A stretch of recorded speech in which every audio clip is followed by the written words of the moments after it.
Welcome to Bikers Live Show. My name is Teemu Arina. Today is a special day. We celebrate sleep internationally. And if you're in the chat, throw your comments, questions in there. We're ready to take your whatever you have to, ask or whatever's been wondering, what's been going on in your mind about sleep. We're happy to help you out here. And I slept pretty well last night. I mean, it's Friday, and normally by the end of the week, you haven't slept that well. But in my case, my numbers and everything is much better today than earlier this week. So I would love to hear also your sleep numbers. How much did you get deep sleep?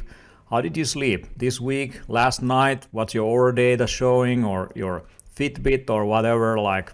Put it on the chat, and remember to subscribe. Smash the like button, and follow us on Biker Summit.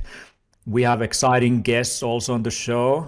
Dr. Olli Soviari, the resident guy in Helsinki, is online, as well as Siim Land, who has written a couple of books in the pandemic year.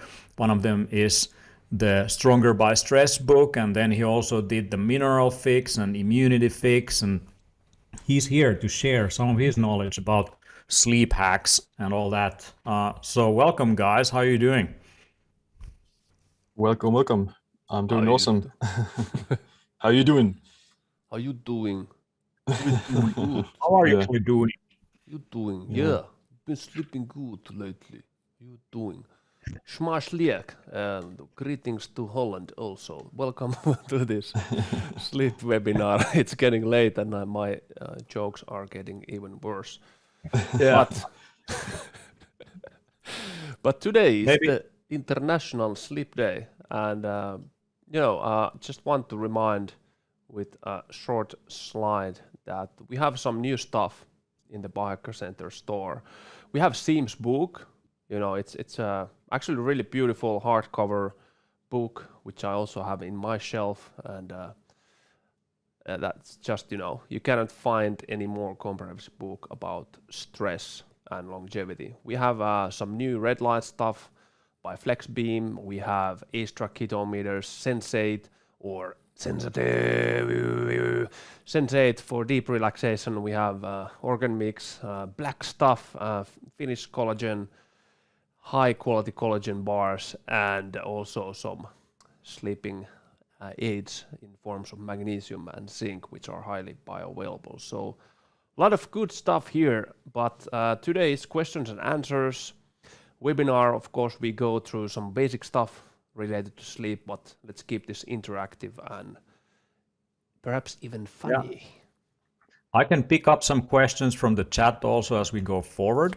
On the bikercenter.com, if you look into the top right corner, there's a word called sleep. And if you tap on that one, you can see some of the promotions that we have today for sleep optimization from our website. So check that out.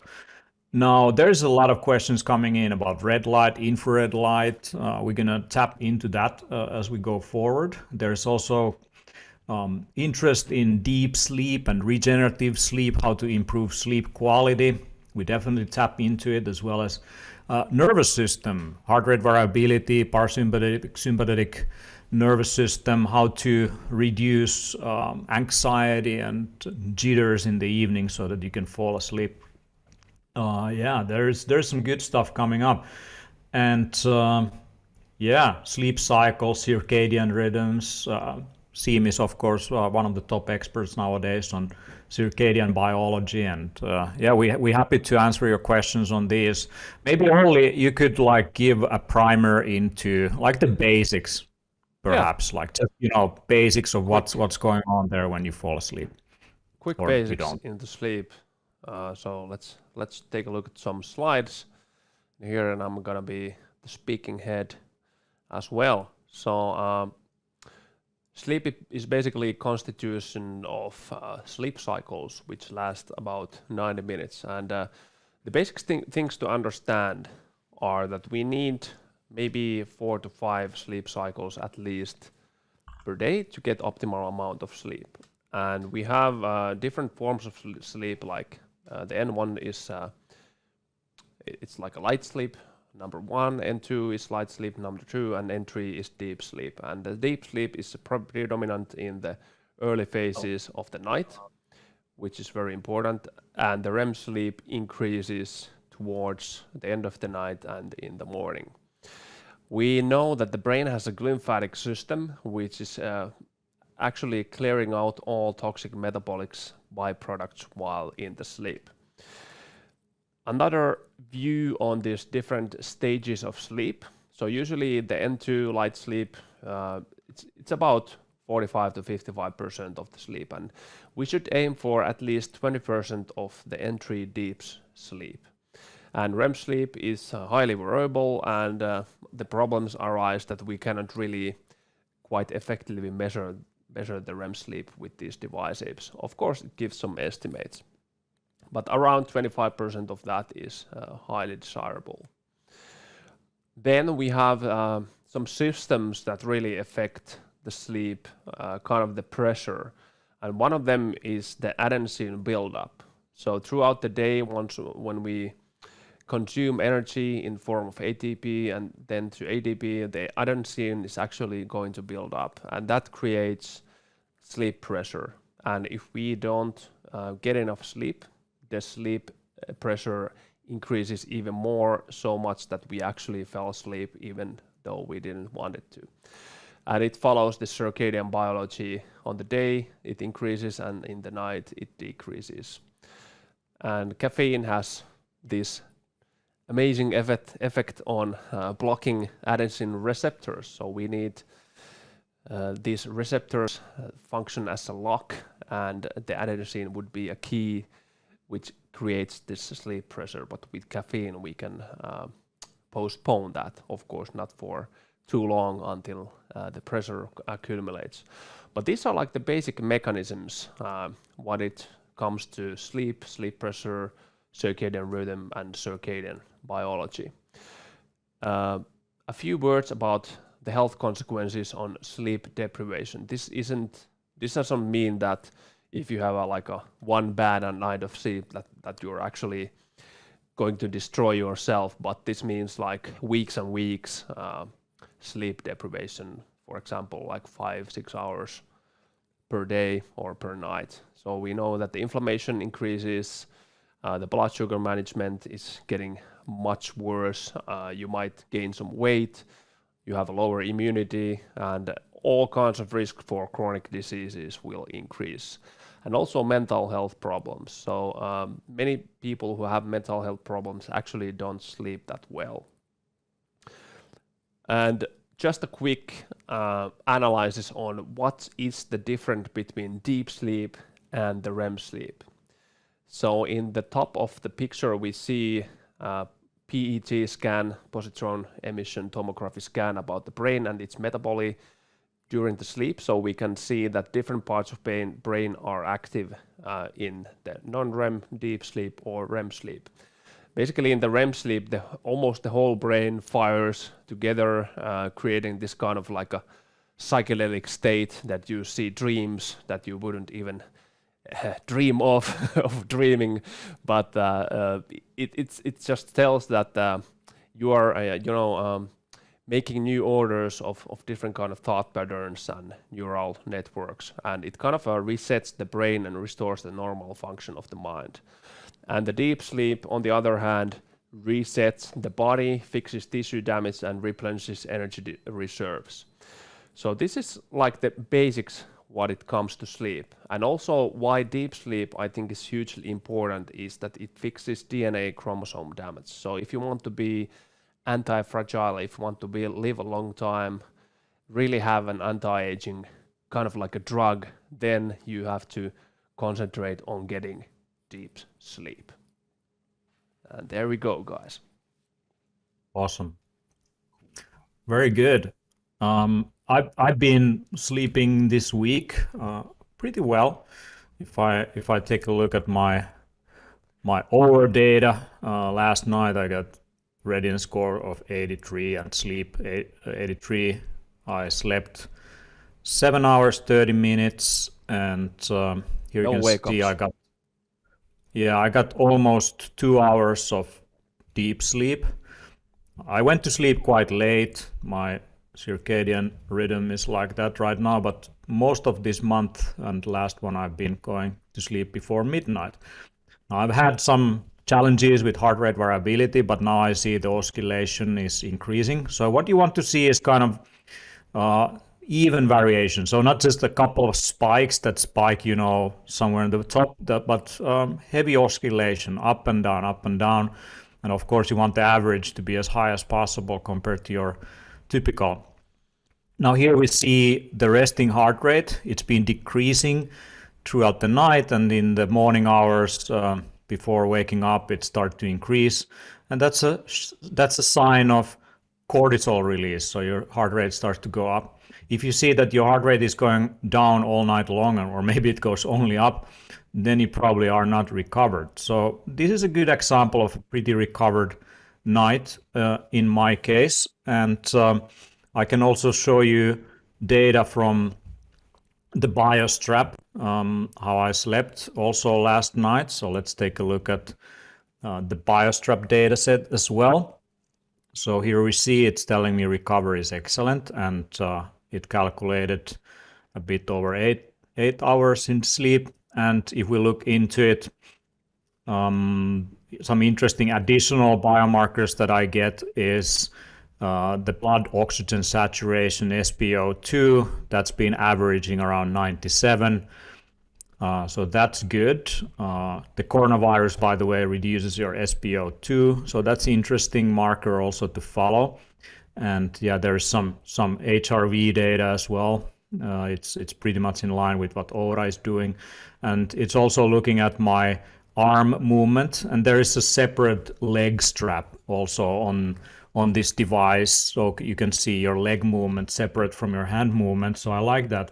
So I use those both in combination to figure out how I slept last night. And in terms of my own sleep hacks, I use Ooler. Ooler is basically, it's the chili pad is another name for the device. It reduces the temperature of the bed basically with water cooling, and I really like that. It works really well for me, so I'm able to drop my body temperature much faster with that. I like to go to sauna every single day. I know Seamland is also doing that. And with sauna, I try not to go too late because sauna is actually an exercise mimetic. It increases your heart rate, it stimulates your cardiovascular system, and you need, just like with exercise, a little bit time to wind down.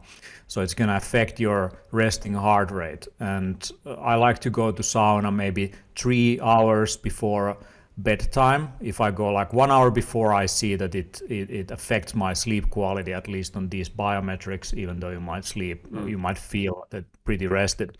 Another thing that I do every day is actually every morning I do very deep breathing combined with breathing techniques like the Wim Hof method and meditation. And the amount that I'm doing every day is now going up and up. Like I've been doing 3-hour sessions. Like if I wake up at 9 a.m., at midday I'm done with my meditation and breathing techniques. That's how much I love doing it, and I see significant improvement in productivity and results throughout the day when I do that consistently every single day. And I like my ice bath and all that. So I actually love quarantine. I've been sleeping more and more steadily than before the pandemic. So I'm just really happy I don't have to travel to meetings. I think meetings are overrated. I think social interaction is overrated. At least for me, it's been too much for the last decade. So well, you here are we the go. other opposite. If you think about, like, let's say 2 years back, you had like 12 lectures per month, and you were all over the place. So this is kind of like the other extreme. I love social relations and people, but too much is too much. My if having a 5-day Biohacker Summit, then I'm like totally drained. So having just enough of social communication, but not too much. For me, this is like nothing hasn't really changed that much. So nature and nature basically is yeah. Team. Sorry? Team. How do you Can you hear me? sleep? I don't sleep. I wait. You're a wolf. Well, like I don't have like a huge like a biohacking stack for my sleep because I tend to fall asleep like very easily, and I don't like I can fall asleep almost everywhere, like in a on the bus, on the couch, in an airplane, wherever it is. Like I just need like some place to put my head on, and then I will just, you know, if I'm tired, then I'll fall asleep, and if I'm not tired, then I'll stay awake. So it's relatively easy for me. And one of the things that I'm doing at home are primarily just like blocking out blue light to prevent the blue light from suppressing my melatonin production, as well as like not eating too close to bedtime. So that's also sometimes decreases my sleep quality if I eat like a massive meal in the evening. And generally, I think it's better to kind of wait at least a few hours before you go to bed to stop eating and kind of give a digestion a break, and also enable your body to kind of digest the nutrients and then use those nutrients to produce all these sleep hormones that then help you to fall asleep better. If you do like OMAD, like 1 meal a day, as you often do, so what is the time difference between the OMAD window and when you go to sleep? Yeah, usually it's around like 7 or 8, somewhere there, and I'll go to bed like at 10 or 11 p.m. or sometimes at midnight. So yeah, that's kind of gives me 2 to 3 hours to digest it. And fortunately, like I'm also doing like a lower carb diet, so I don't have like a big bowl of I don't know, some vegetables or something to fill me up and make me uncomfortable. So I do get like a ton of calories, but the kind of volume of the food is relatively small, so it doesn't like make me feel uncomfortable, and I still get to like, you know, get all of my nutrients and the calories from these lower carb foods. Yeah, that sounds perfect. So I know you shared some over data on Instagram and so on, but I haven't seen that for a while. But you're also quite a monster in getting deep sleep, as I have been hacking myself to be. So how's your deep sleep scores and stuff at the moment? Yeah, I haven't actually used my Oura Ring for like a few weeks. I don't know, for some reason, but generally I think it's like when I did check it, it was like I usually get like at least 2 to 3 hours of deep sleep every night, and I think one of the best hacks for that are like with the blue light, because once I started using these blue blocking glasses, like, you know, several years ago for the first time, I immediately saw like this like an increase in my deep sleep scores by like, you know, 15 to 20% just because of using those blue blocking glasses. And I think a lot of people kind of underestimate how big of an effect this blue light and artificial light has on your sleep quality, and especially like melatonin and deep sleep. And like the studies show that it suppresses melatonin production up to like, you know, 90%. And it takes at least like 30 minutes or an hour to reverse that, or to start producing melatonin again. So if you are checking your smartphone, you know, a half an hour before bed, then you're going to like fall asleep with like at least a little bit of less melatonin that you could be. Whereas if you were to use the blue blocking glasses at least like an hour before bed, then you would already get tired prior to going to bed. And once you are in bed, then that's kind of where your melatonin is also high, and you kind of reduces the time that it takes you to fall asleep and stay asleep.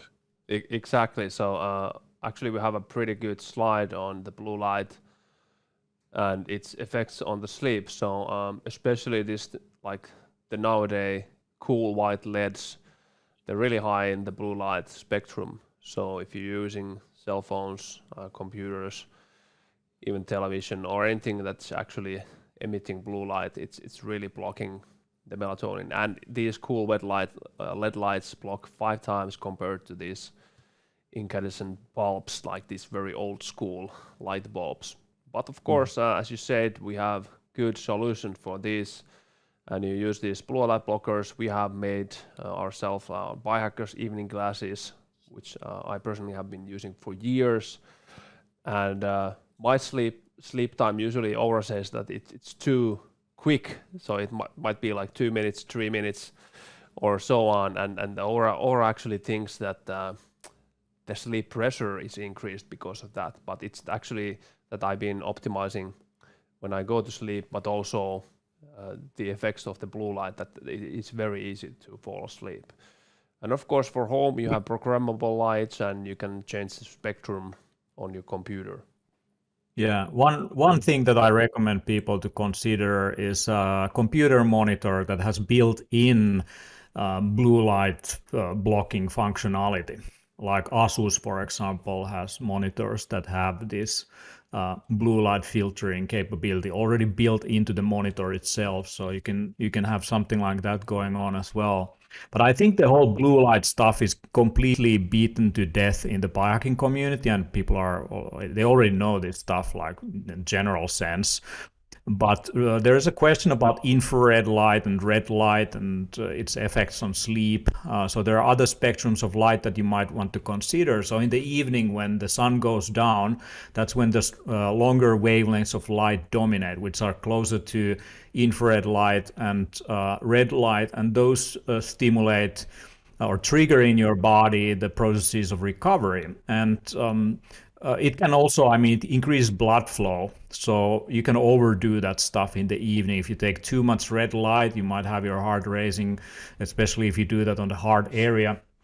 But personally, I've used, for example, the Flex Beam, which is available on our online store as well. It's a really nice portable red light device that has infrared and red light LEDs. And I might put this, on the chest area, not on the heart area, because that just, increased the heart rate in my experience. So I might put that on the back. And it really is nice and relaxing to use. And I often combine that or a panel of red light with a spike mat. And the spike mat goes really nicely with the Sensate device, which is kind of an ultrasound stimulation device for your vagus nerve. So if there was a question about how to reduce sympathetic tone and how to increase parasympathetic tone and relaxation and winding down, Sensate is nice. So you use like noise cancelling headphones, and there's some binaural beats coming in. It's synchronized with this device. So it actually brings you into your body, just like the spike mat does. So if you have trouble sleeping, like you're racing mind, try to bring yourself back to your body. You might also use some tapping techniques on your face or whatever, or just slap yourself, whatever. But spike mat combined with the Sensate device, combined with some red light, some meditation, some breathing techniques, that works wonders. And there was a question about what breathing patterns to use. And I used the Wim Hof method in the morning to really wake up and get going. But in the evening, I like to extend my out breath. So I'm not using the box breathing technique, which is like 4 seconds in, 4 second hold, 4 second out, 4 second hold. But what I'm consciously doing is I'm extending my out breath. So the inhalation part is shorter than the exhalation, and I use breath hold only on the top, so that's where I keep breath hold, and then I really slowly breathe out, and I try to extend that with every round, and you don't need many rounds for that to really kind of wind down. So that's some of my tips for falling asleep in the evening. I gotta grab on that. So I've been using this State app, or shiftstate.io. Can show the website. So it's learning on how you breathe, and it has very simple programs, and it's very easy to use. There's sound and also this circle that gets wider and narrower. And there are 4 different kind of programs, like be present, be calm, feel alert, or going to sleep. So this gets actually, when you progress, you can increase the times when you practice. So I remember going into this kind of a set that I breathe only 2 times in the minute. So the exhalation is like 24 seconds or something like that. And then I hold breath for like 15 seconds or even like a breath a minute. So you can really push yourself and practice, and you can measure the maximum exhalation, and based on that, it also adjusts your progress and the practice. So this is very cool. The State.io sounds very, very useful. There's a Wim Hof method instructor in the chat. I personally used let's see. So I have on my phone, and I'm just gonna show the Wim Hof app. It has the Wim Hof method. I think it's free download. You have the guided breathing bubble that you can use here. That's pretty useful. I've got really good results with this. And there's the e-learning courses. You get a free course, and then there's the fundamentals course, for example. That's a paid thing. There's a bunch of things, for example, for stress control. So that's a nice app as well. If you're interested in breathing patterns and techniques. I really got into breath holding while doing these methods, and I just love to hold my breath, not breathing at all. I think that's one of the best things to play dead, basically. That's pretty awesome. You like to hold your horses. Pass out. Yeah. So if you have any questions, keep them coming. There's a question about melatonin supplementation and its contribution to LH levels. Should we touch melatonin? What do you say, Olli? Yeah, not necessarily on the LH production. I don't have an answer like this. I'd have to research on that. But melatonin, in itself, I think most of people actually know what melatonin is, the dark hormone, and you need that to fall into sleep and stay asleep. But should you actually use it, or just support it naturally, or what should you do? What would be the dose? So actually, we have seen, based on a few studies, that microdosing melatonin, if you take the slide,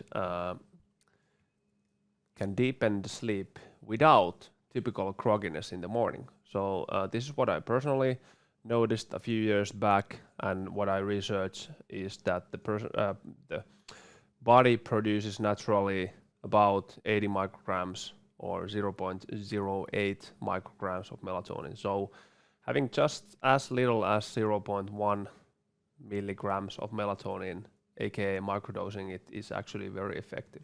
It is as effective in promoting sleep as are bigger doses.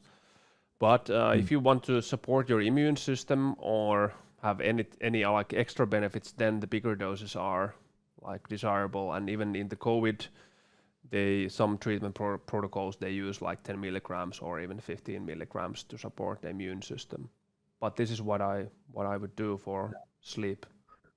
So basically, in short term, you can like maybe do these overdoses of melatonin to speed up recovery, but it will affect your blood sugar regulation. Your pancreas has receptors for melatonin, and that's the reason why you can fall asleep and stay asleep for 8 hours, not wake up in the middle of the night hungry.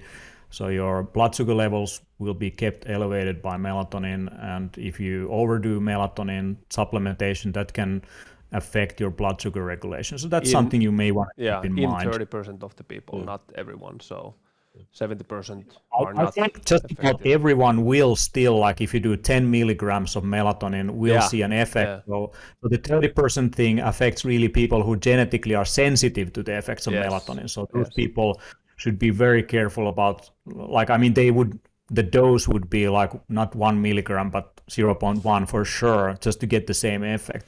So you can do a genetic test to figure out that. There isn't, like, I want to touch, like, there isn't, like, you shouldn't be afraid of that. If you use the melatonin supplement, then your body stops producing melatonin naturally. Like, that's a kind of common misconception, that there isn't no research that it happens. So even if you do use it every once in a while, you don't have to be afraid that your body loses. It's not like a testosterone replacement therapy that your body stops producing testosterone. Your body will still produce it. It's just that it gets a small boost from the supplement. Yeah, so there's what you say, that there's no negative feedback loop, basically. So yeah, that's actually what we went through in the Finnish version of this webinar. And also that it's not really creating any addictions, or that you cannot sleep without that. So it doesn't luckily work like that. But you still, I wouldn't use like 10 milligrams unless I'm like very sick. Megadose. Or it's also good to consider your circadian rhythm with these things. So I know people use melatonin supplementation for naps and stuff like that. Yeah, I use that's a bad spray. idea. Yeah, I use a spray. I have right here. I have the Brain Effect sleep spray. That's pretty awesome. Let's I've try used- it like live. So Fall asleep. you take it and we continue. Yeah. Where did Teemu go?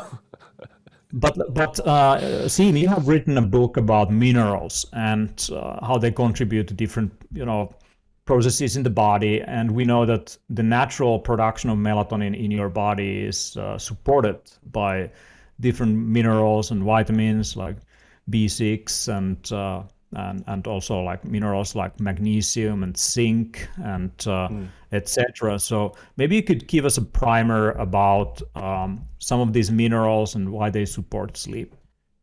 Yeah, absolutely. I can share my screen of some of the slides that you can see. Can you see it?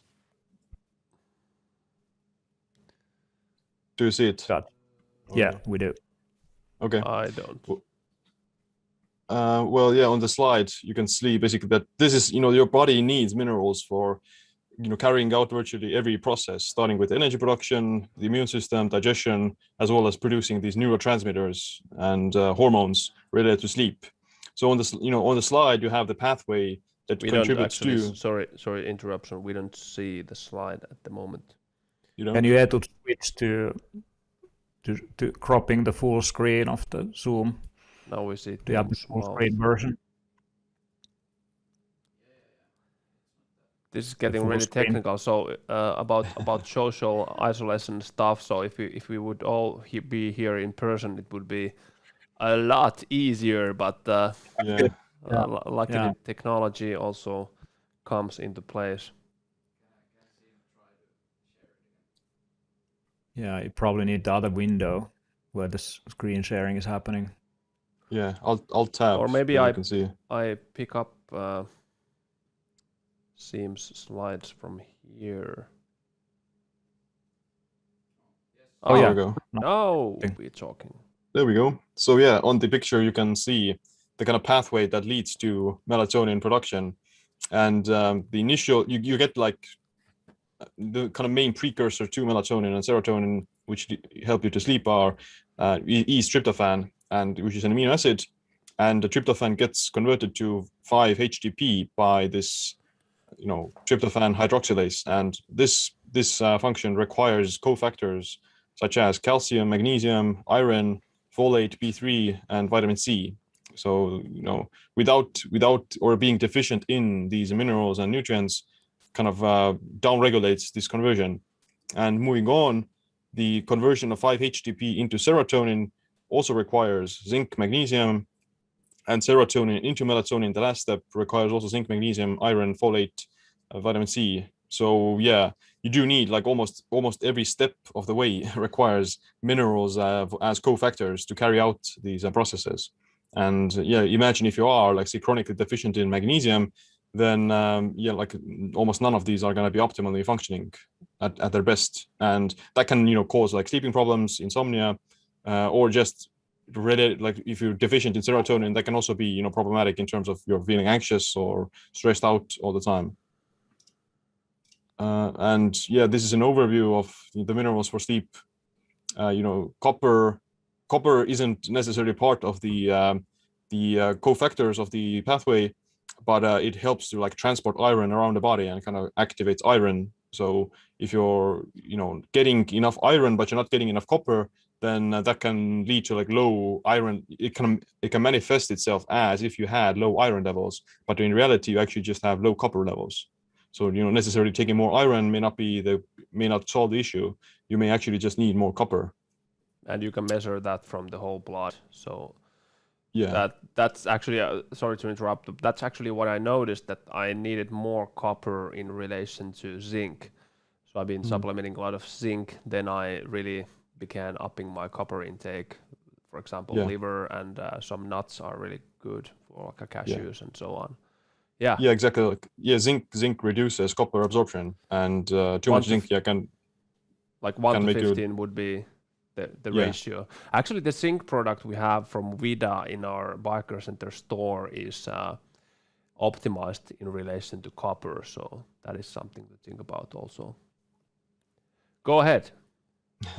Moving on, and a lot of people are deficient in a lot of minerals, and it's estimated that up to like 1 out of 3 people is deficient in up to 10 minerals, and those ones being magnesium, manganese, potassium, selenium, iron, molybdenum, zinc, copper, calcium, chromium, boron as well is in the list. So yeah, like even though like you may be eating, let's say, a good diet, you may be still deficient in a lot of the minerals, because like the foods that we do eat nowadays are generally much lower in a lot of minerals and nutrients because of like erosion, soil depletion, pesticides, fertilizers, all those things. So compared to like the last century, the food is up to like 30% less nutritious.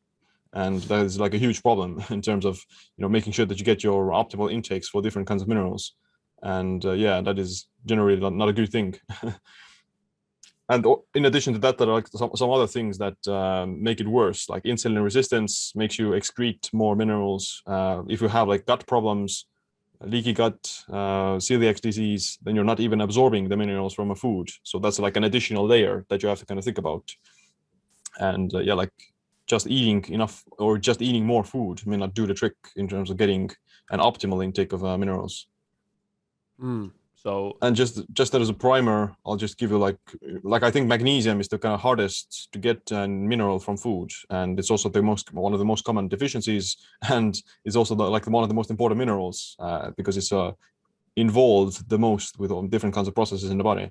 And an optimal intake of magnesium per day would be like 420 is the RDA, but ideally some people may need like 500, 600, or even more if they're like severely insulin resistant or stressed out. And the top foods for magnesium are pumpkin seeds, almonds, spinach, black beans, potatoes, salmon. Like liver does have it a little bit, but not as much as these different kinds of foods. You forgot one extremely delicious source. What is that? Dark chocolate and raw cacao. Very high. That's true, like super high in magnesium. My favorite source.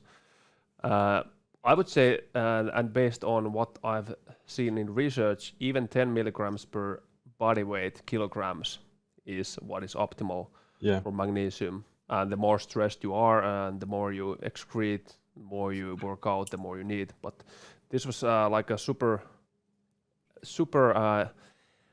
great explanation on the importance of minerals. So thanks a lot, Siim. On the food side, I would add the tryptophan containing foods. So we can take a look at these. What would you like to eat before going into bed?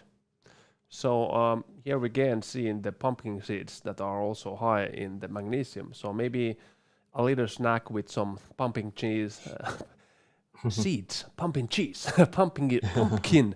That's a hard word, man. Pumpkin seeds and some cheese and maybe a little bit of spirulina, and have a evening meal with some turkey, and you're guaranteed to drift off to sleep. Mm-hmm. Yeah, the one problem with that can be like if you're only eating tryptophan, then or together with like the other amino acids, then there can be like some competition in terms of how do you get the tryptophan into the brain if there's like competing amino acids. So that's like where carbs can also be helpful. Like you eat the carbs, and the carbs kind of clear the bloodstream from the other amino acids. They shuttle those amino acids into the cells and muscle, and the rest or the tryptophan that can then get into the brain. So like carbs in the evening are actually very good for like relaxation and sleeping better. Like if I do eat like carbs in the evening, then I do get tired more rapidly than if they were to eat like a lower carb and a higher fat meal. Indeed, that's Eric Maletis says that magnesium in cacao was badly assimilated. There might be something in cacao that might be influencing the absorption. That might be, of course, the case. So you never know, like as Siim is talking about the competing factors, also your gut and digestion of food can influence. You shouldn't rely on cacao, because also the effects of theobromine, which is highly stimulating. So I wouldn't eat like a lot of chocolate or even like not raw cacao in the evening, but more so in the day. So Yeah. therefore, that's why I love to use magnesium as supplementation in the evening. So and the dose can be actually very high. So for example, I take around 900 milligrams of magnesium every night, and especially on days I work out. So that's based on my body weight and the need of 10 milligrams per kilogram of body weight. And this particular addition on the magnesium side has also have a huge effect on the sleep and especially the deep sleep. So yeah, there is Oliver comments that Satchinandan Panda, who is one of the top circadian rhythm researchers, recommends only water before sleep because digestion can interfere with circadian rhythm. Yeah, I mean, of course, like if you overdo food and you eat too late, but I personally haven't seen much of an effect like for a light meal before sleep compared to a big one. If you want to have a big meal, like make sure you have a few hours before going to sleep. It's definitely digestion part is a key factor here. Do you have any information on the circadian rhythm disruption? I think Satchinandan Panda actually, I think the follow-up research has shown that it's not really about necessarily the aspect of time-restricted eating, meaning that you eat before the sun goes down, but it's actually about the fasting period that goes on. So, do you have seen anything to add to this? Yeah, like there are some studies that compare eating like early versus eating late, and there isn't a huge difference. That basically they cause a similar result in terms of like blood sugar and insulin levels. Like it doesn't matter if you eat breakfast and lunch or lunch and dinner, as long as you have like this some aspects of this confinement in your eating window, which is the time restricted eating, then it gives you the same results. And maybe like there are some people, let's say, do worse on some schedule than others, and like some people actually may not be able to fall asleep if they don't have like a small snack before going to bed. So it depends a lot on the individual. Like if you are, let's say, deficient in certain nutrients and you maybe have like even like some poor gut issues, then you may not get enough, you may not store enough of those nutrients during the daytime, and that is why you may not be able to produce these hormones in the evening as well. So eating in the evening can actually be better for you then, because you have like those nutrients in your bloodstream at that moment, or at least like closer to that moment. So generally I think it's not gonna like disrupt the circadian rhythm unless you literally eat like immediately before bed, and doing some form of this confinement of the eating window itself kind of helps you to improve your circadian rhythms or maintain the resiliency of the circadian rhythms. I have a super hack. I just remembered this slide from my deep sleep optimization. So this has actually been researched. So 2 organic green kiwis before bedtime can increase deep sleep and reduce awakenings. So as the theme said, like a light snack, which is like 2 green kiwis. So it's amazing stuff. Yeah, some foods actually, have higher levels of melatonin as well. Like one of the best ones is dark cherries. Dark cherries have a high amount of melatonin, and all these like darker, like berries and darker fruits and darker vegetables, they get they produce melatonin like as well. So you get higher levels of it. And one funny thing that I knew about it like a few years ago, but kind of reemerged, was that the human breast milk or even like cow's milk also has melatonin based upon the mother of whether or not they produce melatonin. So if you let's say milk the cows in the evening, then those cows are going to produce milk that has higher levels of melatonin because of it's getting late for them as well, and the body starts to produce the melatonin naturally. Whereas if you milk them in the daytime, then they have less melatonin. So if you were to drink the cow's milk that is milked in the evening, then it's going to have high melatonin and it kind of help you to raise your melatonin levels. And the same applies to humans as well. The human breast milk has also a circadian rhythm. So if you breastfeed in the evening, then your child is going to potentially sleep better because it's going to get the high melatonin milk. Whereas if you breastfeed during daytime and you use the same milk in the evening and hoping that it's going to help your child to fall asleep, then it may not work because the milk has less melatonin just by virtue that the mother is also producing less melatonin. Very, very interesting. Yeah. There is some questions about, Johanna is asking about what do you advise or take a night before if you wake up too early and still want to sleep more? And there's another question about the forms of magnesium, like is magnesium oxide, which is often in cheap magnesium supplements, is that a good form?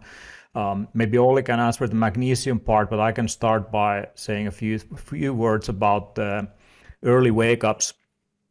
Is that she's not adding like why she feels she's waking up. Like sometimes people wake up to go to toilet, so then you might want to reduce liquid intake the night before. There's some things, especially in men, how you can reduce prostate activity in a way that there's some supplements. I can't recall right now which ones, but you should research that one. Like if you feel like eating too much.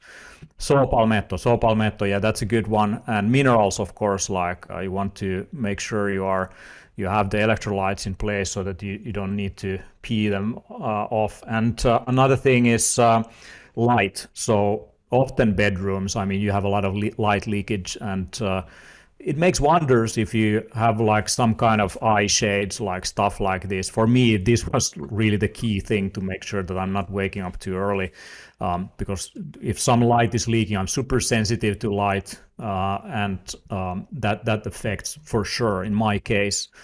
And another one is stress management. Often if your nervous system is on overdrive, you're more likely to wake up after deep sleep phases, like after 4 or 5 hours, like just like what's going on, like because your sympathetic nervous system is maybe on overdrive. So that might be one key thing, is do some relaxation techniques in the evening. Write a journal, write things down. If because when you go to sleep, you wake up in the same state of mind. So if you write things down, you have less worries. You're gonna return to them the next day. It's less likely you're gonna wake up thinking about those things. And also, breathing techniques, extending out breaths, like we mentioned, spike mats. Try those things. But in some cases, you may want to study that if you have sleep apnea, for example, that your breathing is constricted throughout the night. Some of these devices and wearables can detect also sleep apnea. So that's one thing to pay attention to, perhaps. Or snoring. Sleep. What comes to sleep apnea, usually people tend to wake up throughout the night.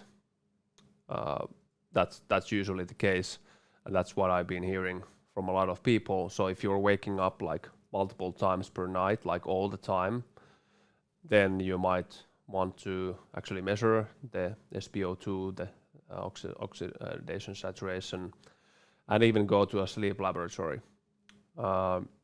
My trick, if I wake up too early and if I want to relax fast, I usually take 1,000 milligrams of taurine amino acid. So that's really like calming.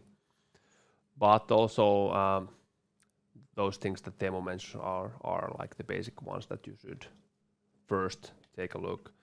On the forms of magnesium. Huh? Yeah, the magnesium. Yeah, I was going there. Yeah, so on the forms of magnesium, the best ones are magnesium glycinate, which is the glycine, the amino acid in itself. It's relaxing and calming neurotransmitter. So many people actually don't know that glycine also functions as like that, and it also supports the liver function. And the other one is magnesium taurate, which is an amino acid chelate of the taurine amino acid. So taurine in itself is very potent in many things. So we can take a look at the taurine slide that I've made for mainly for stress and relaxation, but it has like multiple effects on various systems of the body. But basically the functions are mediated via GABA receptors, both A and B, and also glycine. But it's also neuroprotective. It protects the retina, so you mean that your eyes are more protected, and also even in vitro and mouse studies show growth of new brain cells and angiogenesis. So it's I've noticed once I discovered this multiple years ago that taurine is especially good for relaxation even before bedtime and even actually throughout the day. So I also use that in the daytime if I have a lot of stuff to do and the nervousness tends to accumulate. Yeah, the One best. thing. The Yeah, go ahead. Yeah. I was gonna add like the best magnesium for the brain is threonate, Yeah. and that has been shown to raise magnesium levels in the brain and even help with neurodegeneration and cognitive impairment and those sort of things. So yeah, I think those three may be like one of the best ones in terms of the like bioavailability. For sure, and we have in the Barker store actually this Biooptimizers Magnesium Breakthrough. So it has like 7 different forms of magnesium, and all these forms we have discussed here, but also malate, and here we go with the threonate. So threonate is very interesting because it goes through the blood-brain barrier, and it has been really shown to raise the magnesium levels in the brain, and also orotate, highly absorbable form. So this would be a golden standard when it comes to magnesium and very effective form of magnesiums. Yeah, the worst one is oxide. I think oxide is magnesium oxide is the worst one with the lowest bioavailability. Yeah, lowest bioavailability and not really any other functions in that. Of course, it's very cheap. There is one function though, gut problems. You get run. Well, if you have constipation, then it might actually be a blessing rather than a curse. Yeah. You're gonna shit in your bed, not just pee.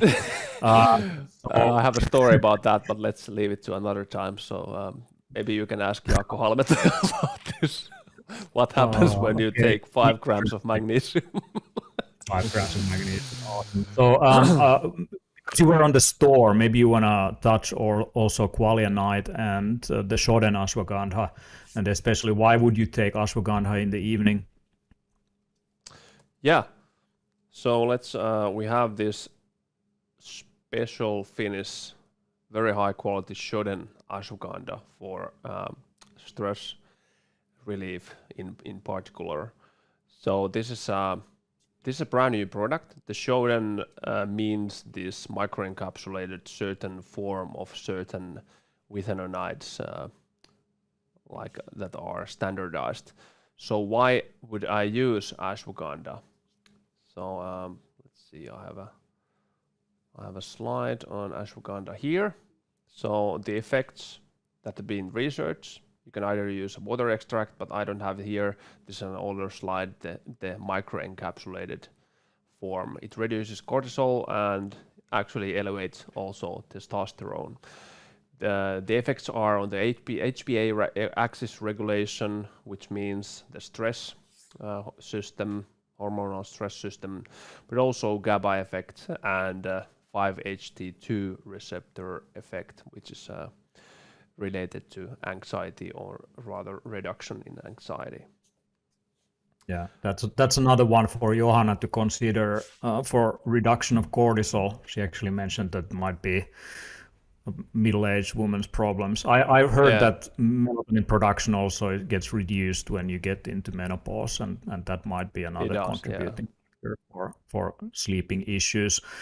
Now, I mean, if you like what we're talking about here, follow and subscribe to Seamlun's YouTube channel as well as Biohacker Summit YouTube channel. Smash the subscribe button to death, to sleep, and that's pretty cool. And go to biohackercenter.com if you're interested in some of our recommended sleep supplements and products we ship internationally. Fast delivery. I can show quickly what we have in the sleep sector. Yeah, so we send and ship all over the place, all over the globe, rather. Red light we shortly discussed about. We can speak about this a little. We have the ashwagandha. Also, we have this same Finnish super high quality magnesium, and also the Vida Kuulas zinc and the BioStrap for measuring sleep, Qualia Night, and so on. But maybe let's touch a little with the red light panel that I have here. We can put it on. This is Bikeren's red light panel, super high quality. It's pretty quiet. This is what I usually use in the evening. Like this, or on the body, like 5 minutes is totally enough. I can show what the research says about the red light therapy. On sleep, there isn't too much studies on sleep, if you take a look at the slide. But what we know based on these few studies, that it can help like falling asleep and also increase sleep quality. But the research is still in baby steps what relates to photobiomodulation, red light therapy and sleep. In the morning, if you experience this sleep inertia, which means that you cannot you are not really like waking up. It might take from anything from 5 minutes to even 3 hours. So this really helps with that. And I usually use it like in the morning at the back of my head. So it goes into the brainstem and there sends signals into the cortex that regulate the sleep inertia and the sleep wake up cycle. So this is really effective, especially in the back of the head. So red light therapy, there's a lot of stuff for that. Well, sleep is one of those. Yeah. What else? Like, what sleep hacks do you guys use that were not mentioned here so far? Well, I like cold temperature is one of the kind of good, like lowering body temperature is also a signal for melatonin production. So naturally, if it's, the sun has set, then your body cools down and your body should start to produce melatonin. And like that's why, like taking an ice bath during daytime usually helps me to fall asleep quite easily at night. And during the summer, I use like the chili pad, which is, this mattress that directs this cold water underneath your bed. And that is also like a very convenient way to like not sweat all throughout the night and also make sure that you fall asleep. Yeah, indeed. I love to sleep in the cold. So usually it's in the winter time, it's around 15 degrees Celsius in our bedroom, and I find it really comfortable. In the summertime, it actually gets a bit harder, so this chili pad or Ooler would be a good choice. I don't have it yet, but that's something I will definitely take a look into. Also, just cooling your temperature, taking a cold shower, or even like going outside for a while. Technology-wise, have we talked about Sensate? I think Teemu mentioned about that a little bit. I didn't mention exactly how it works, but yeah, on the chat, there's a recommendation that I want to bring up for prostate problems, and that is DIM. There's a couple of recommendations to take a look at that one. So about Sensate, so this is like a vibrating stone that you put on your collarbone, and it stimulates your vagus nerve, and it brings down your primitive part of your brain. So it just like shuts down that monkey mind and the agitated nervous system part. I really like this. It's just the body aspect that it brings you really back to your body that really works for me, and the binaural beats aspect to it. So it's great for relaxation, and this kind of a portable like whole body vibration, relaxation thing that you can actually carry with you, and through your collarbone you get pretty good effect on it. And that's one device that has been very successful product on our store, and people are really digging it. And so you should definitely check out that one. It's shipping already. And what else do we have? I have a here? slide Now of your favorites. Let's see what you have. Favorite. Let's see what you got, man. Yeah, here's some of my favorites. Yeah. So Yeah, the Flex Beam is in use all the time, Sensate every day. So people ask me like, what do I use? I use the Oura-Ring, I use the BioStrap for sleep tracking. I use Sensate for relaxation. It's Flex Beam, the red light thing. It's a nice portable thing. I like to use that in bed. And then Qualia Night. That's a pretty good stack. So I don't like to take 50 pills. So one pill from Qualia Mind is pretty nice. But I think Vida Coolas has some of the best supplements, really. I mean, it's the whole bioorganic packaging tells everything. Like most supplements come in plastic bottles, but this thing you can throw in nature and it will become nature. And what's inside is even better. I mean, these are full spectrum ones. Microencapsulated. Microencapsulated. The zinc 3x tells everything. Like it has the best forms of zinc, and the magnesium 4x that has 4 different forms of magnesium. It's super absorbable. So take a look at those. If that's a new product for you, you should definitely try out that one. And also the Shoden ashwagandha that Olli mentioned earlier. Yeah, I think one thing we haven't discussed is Reishi. So that is something I use if I want to have a little organization in my mind and the dreams, and have a little bit more creative side. So that's what you've been taking. I've had little break about that, but that's I really like. And also the Nordade Zinc Spray. It's really high absorbable, and we discussed about the Biooptimizer Magnesium Breakthrough and Qualia Night. What comes to Neurohackers products, I don't take the whole dose like with the Qualia Mind or even with the Qualia Night. So a smaller dose, like 1 capsule, is totally enough. So often in these kind of combined formulations, less could be more. So that depends on your sensitivity. I have one recommendation for people who have sleep problems: anxiety. Close the TV. Don't read the news. What's that? Follow social media. Don't worry about what's going on in the world. Of course, be responsible, but don't get like super agitated by everything that's going on. I just reviewed like statistics on anxiety, and in children from 7 to 18-year-old, the amount of clinical anxiety symptoms have doubled in the last year because of what's going on. And I think it's very important to get to nature if you can, like just get fresh air, go to a forest walk. The forest walk is definitely going to reduce your I just went today outside and I saw a tree that was full of birds. Like the whole tree was full of birds, and they were just chirping away. And I just started smiling. I just felt super happy seeing those little creatures, lurking around.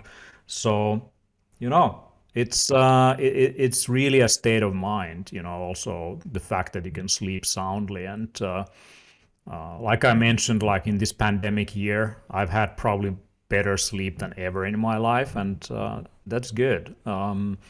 So be responsible, but remember that life goes on and nature keeps on giving. Amen to that.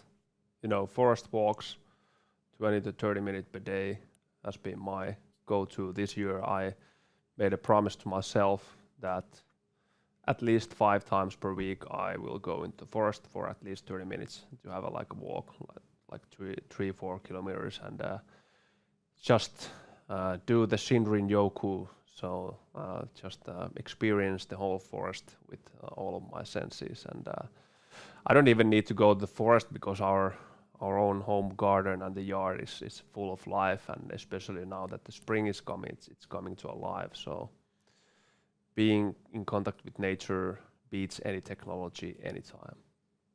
Yeah, the Japanese traditional treatment method, Shinrin Yoiku, the forest bathing, is definitely effective. And C mentioned earlier that he's super, he just falls asleep everywhere. And that's another like cultural Japanese thing. I remember, meeting my friends in Tokyo, and they would fall asleep in the middle of a dinner table, and it was just okay. They would just sleep like this, or take a nap for 15 minutes. There's 10 people around, someone's just sleeping there, and that person wakes up at some point and continues eating. And that's what they do in public transportation. They fall asleep on the Shinjuku line. There's like a metro line that goes around in circle. So if you fall asleep, it doesn't matter, if you miss a station, you can miss all of them and you just end up where you started. And I just love that part of that culture, that you can just take a nap in the middle of the day. Like, I like to take naps in the middle of my work day, and people can reach me and they're super angry, but I'm happy. I'm super happy. Yeah.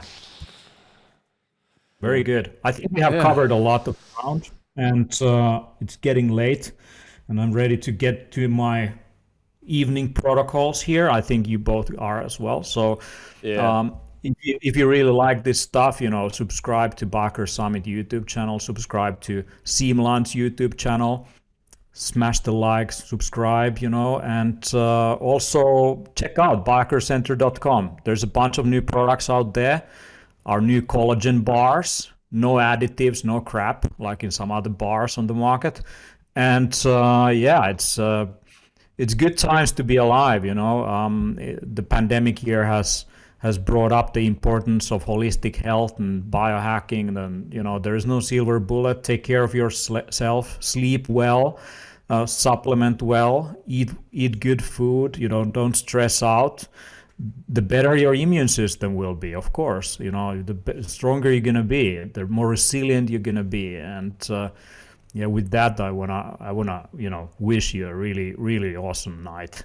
Sleep well, guys, and thanks for being active on the chat. It's pretty good stuff. Yeah.